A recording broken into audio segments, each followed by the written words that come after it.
Traveling to somewhere new is exciting. A change of the scene literally wakes up and sharpens our senses. A cloud in the sky or a wild flower in the field that we wouldn't have bothered to notice if it were home all come across something more exciting. But that sharpened sense sometimes make us see and feel something we weren't expecting. After all, every place comes with its own history, and as a visitor, we couldn't be always prepared for what we are getting ourselves into. That is especially true when we are visiting a foreign country.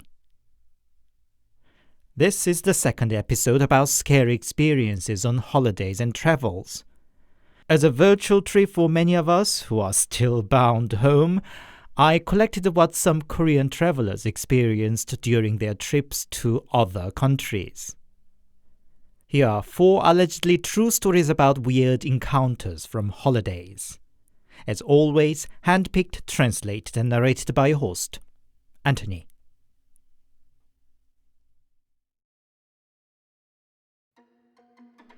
Last summer, I took a trip to Sapporo with a friend to have a look at the famous Furano Lavender Festival. The trip was fantastic. Not. I was hit by a crow dropping upon arrival. It rained the whole time, which got so heavy on the day we planned to visit Furano, our train was cancelled altogether.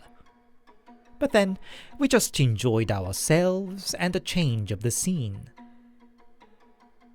In the last evening, we decided to go to a restaurant to try grilled lamb, which was said to be the local specialty. It wasn't far from our hotel, just a short walk down the street and on the opposite side of the road. So we were at the crosswalk waiting for the green light. All the while we were chattering with each other, I still kept checking on the traffic light. It was evening rush hour, and there were lots of people on the street waiting at the same crosswalk, so it wasn't probably necessary for me to pay so much attention on the light.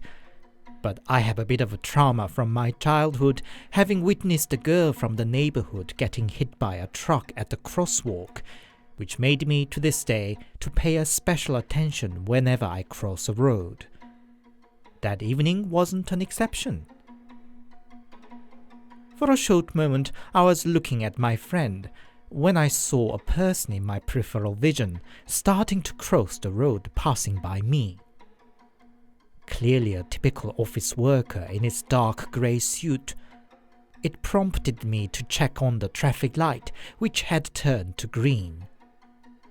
As my usual habit, I even checked each direction of the road to make sure there were no cars rushing in. There were no cars at all, surprisingly quiet. "Finally the green light, let us march to our feast," I said with a theatrical flair and stepped forward. Well, we both are a bit of anime nerds and sometimes played out an anime character among ourselves. Please don't judge. My friend suddenly snatched my arm and pulled me back. I was about to ask, "Why, have you left something in the hotel room?" when a large truck passed swoosh right in front of me. "What do you think you're doing? It's still red light," my friend said. But it couldn't be. I checked the green light a couple of times. What about that guy in grey who started crossing before me, and there were no cars on the road? But when I looked around, it was indeed red light. There was no sign of a guy crossing the road, and there were lots of cars running up and down the road, as it should be in rush hour. I'm usually closer to a skeptic, having never paid any attention to paranormals other than the usual passing interest. But in that short moment, my mind was busy to figure out what it all was that I thought I saw. I tried to make an excuse that I saw a guy jaywalking and was momentarily confused, but my friend told me there was nobody jaywalking. I didn't know what to say or think anymore. When the light finally and really changed, I crossed the road holding my friend's hand tight. Fortunately, nothing strange happened anymore. Grilled lamb was delicious, and we returned home safely.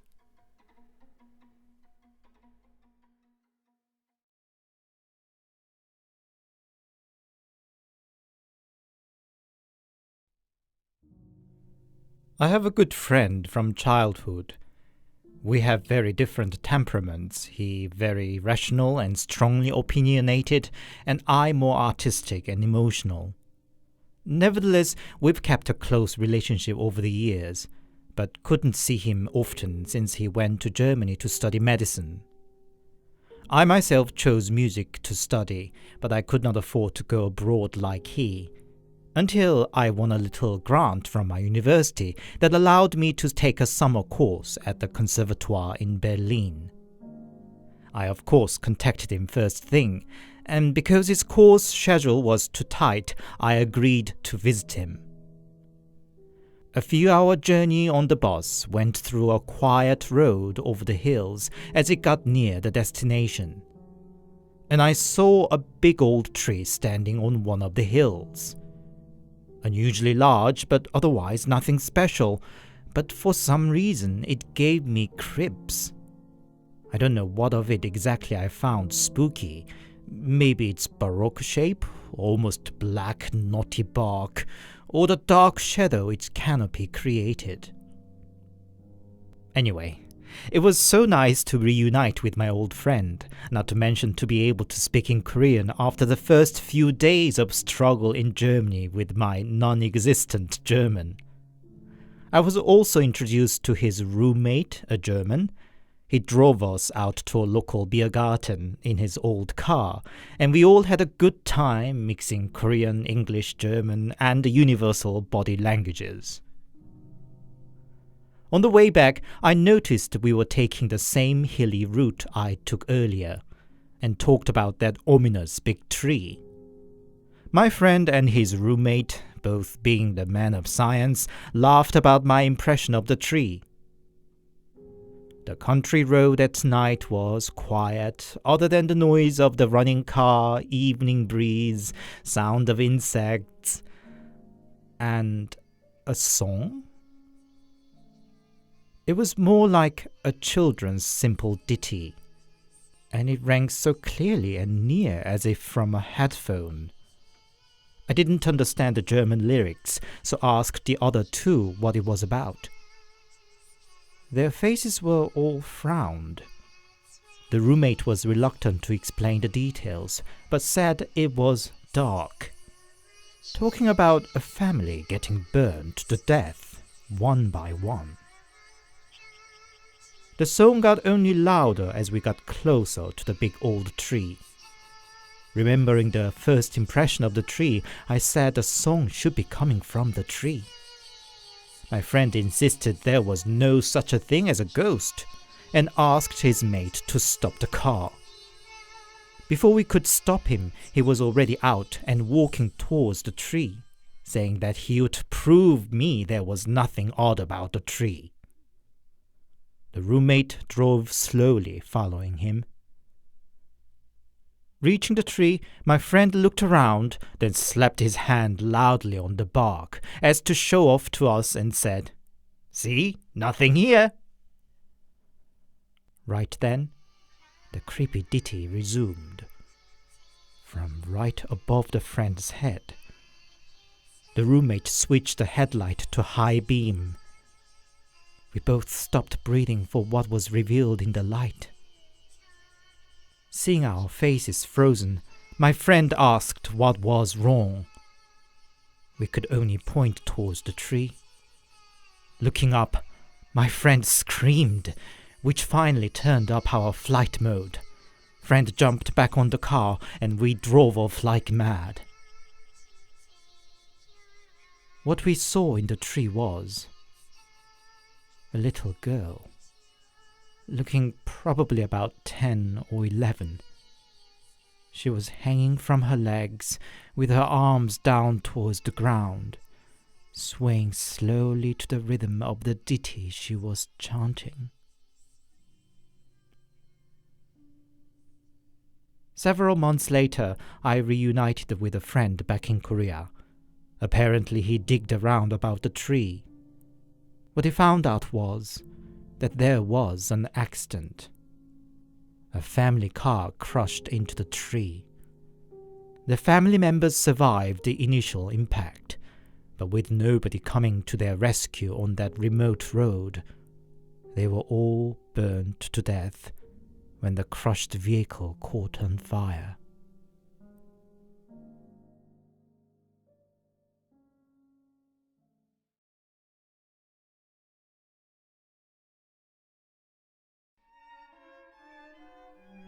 A few years ago, I backpacked around India for 6 months. I traveled pretty rough without much plan, just hopped on a bus or train, got off where I felt like, slept in the cheapest hostels, and so on. I was a bit overweight before the trip, and my mom was telling me that I should sign up for a diet camp or something. My response was that I would rather go on a trip with that money. And yeah, by the time I came back home, my mom held me in her arms with teary eyes, saying, "My girl has halved." So, guess it was a success. Anyway, I stopped at a small town in the last week of my 6 months wandering. I actually wanted to go to a beach, but ended up here known for its rocky hills. But by then I was well in the Indian state of mind and was ready to take things as was. As it was an off-season, the hostel there was virtually empty, enough for me to take over a 6-bed dormitory room to myself. Taking a walk around the town, I made a stop at a scarf shop, thinking I could pick something up as gift for friends and family back home. But I could not find one I would like, and above all, the owner tried to rip me off the big time, so I just walked out. The only other customer there, clearly a fellow young backpacker, walked out with me. Backpackers world over are friends. After a hello, where are you from, been here long, where do you stay, and so on, we were already best buddies. She was from Spain, traveling on her own, seeking for a spiritual enlightenment in India. She asked what I disliked the most in India, and my answer was everybody trying to rip off tourists, citing the earlier scarf shop who called first 50, then gradually down to 5 in the end.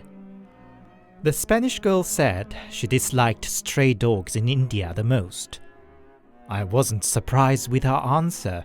Wherever I went, I found I could not be free from kids, beggars, and dogs. I was never a fan of dogs back home either, but my oh my, Spanish dogs are no comparison to dogs here. But I found my way to deal with them. Dogs attack only when they think they are stronger than their prey, so I never show that I'm scared of them, look right into their eyes, stand grand, and shout aloud. That usually does the trick, she said. By then, sun was heading to the west, and I wanted to see the sunset from the rocky hills. Well, Lonely Planet recommended it, so I asked the Spanish girl if she'd like to join. She didn't say anything a while, just fiddling with her many bracelets, before she finally said, "I'm a bit tired. Let's instead have dinner together when you are back to the hostel. Ask after me at the front desk." So I took the way up to the hill. There were quite a few other tourists there. Well, Lonely Planet had recommended it. I felt like finding a bit quieter view, so I got off the trail and struggled up to the rocky slope. When I finally stretched my back straight again, I could see a little black dot far away further up in the hill. It was a dog, standing alone against the golden sky. It was rather a nice view, so I took my camera out and took a shot. At that noise, the dog turned to look at me. It was far, but I could sense it was looking at me. Next moment, it wildly barked and started sprinting towards me. It was damn fast and quickly multiplied to 5 or 6 dogs. That first dog I saw seemed to be the gang leader. That primal fear of being hunted down by a group of predators was absolutely terrifying. But I still remembered what the Spanish girl told me, not to show that you were scared. So I looked right back at the gang leader and growled as menacingly as I could pull off, showing my teeth. Then I attacked first, swinging my backpack, but it dodged. Then another dog came to attack me, but by some luck I could kick it away right at its head. The dogs then stepped backwards, mumbling something among themselves, and eventually retreated away. I don't know how I crawled down the hill and back to the hostel with my shaky legs. Only after lying down a few hours I could calm myself down enough. I remembered that I had promised to have dinner with the girl, so went to the front desk.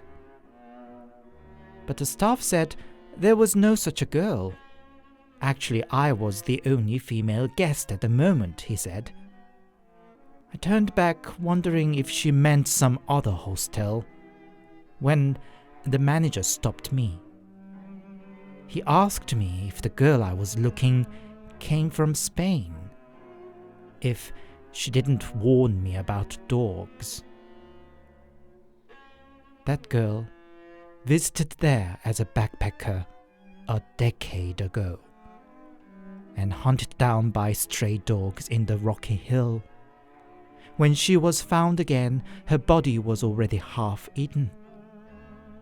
Since then, her spirit would appear to female backpackers who are traveling alone to warn them about dogs.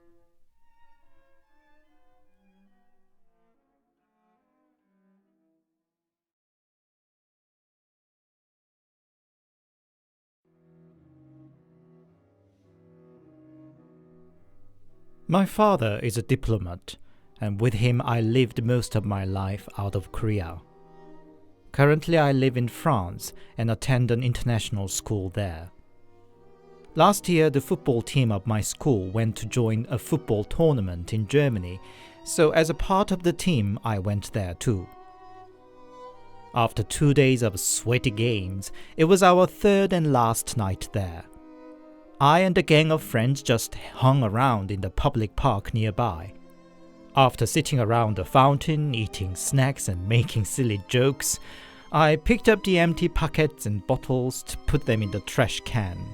When I turned around, the rest of the gang were running away to the opposite direction. I had no idea what they were running for, but was alarmed enough to follow them. Later, they confessed they just wanted to prank me. But before I could catch up, I ran into a terrible scene. 3 burly white guys were beating a black man. They were a bit away from me, and I instinctively hid myself behind a nearby bush. They kicked and trampled on him till he completely passed out. Only then they seemed a bit worried and ran away. I was in a shock, but could still observe every detail. What they wore, the color of their hair, and other physical features. I was too scared to check out the poor victim and ran to follow my friends. When I caught up with them, I told them everything what I witnessed. They seemed not believing me at first, but soon became alarmed themselves, seeing me that serious. In the end, we reported it to our teacher, and he led me back to the spot in the park. But there was nothing. I saw how brutal the beating was, but there was not even a drop of blood. Had the police been there already and cleaned up the scene? The teacher insisted that we should nevertheless report it to the police, so we moved to a local police station. The police said they didn't clean up. Indeed, there was not a single report about such a beating that day. Could the black man walk away then? But the injury he sustained must have been pretty serious. I insisted upon what I witnessed, and that attracted the attention from another officer, clearly somebody higher up than the first one we dealt with. I recounted all the details of the incident, which seemed to ring something in him. He turned to the computer and searched something a while, and pulled out a case report from 2 years prior. 3 young neo-Nazis attacked a black man who was walking his dog in the park. They beat him fatally and ran away. It exactly matched what I saw. We all fell silent a while. The officer asked me again if I was sure that I saw it all that evening. All I could say was I did see what I saw. We had to leave it at that as we were leaving early next morning, with plenty of unanswered questions about the mystery in my mind.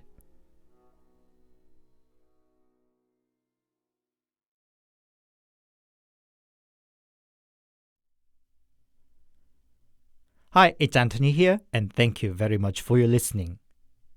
I hope you enjoyed today's stories. I'm really a lazy homebody most of times and have been doing not too badly through the series of lockdowns for the past year. But to be honest, even I feel a bit itchy for the desire to go somewhere and do something after the longest time of staying home. How are you doing yourselves, guys? Any luck with a holiday plan or travel? But wherever you are, do take care of yourselves and don't forget to check out my weekly video. Next week, following up the travel theme, I'm going to read stories from fishing trips. So stay tuned. If you enjoyed my work, please give my little channel a boost by giving it a like, leaving a comment, and subscribing to my channel. You are always welcome to my weekly videos. Until the next, stay safe and take care.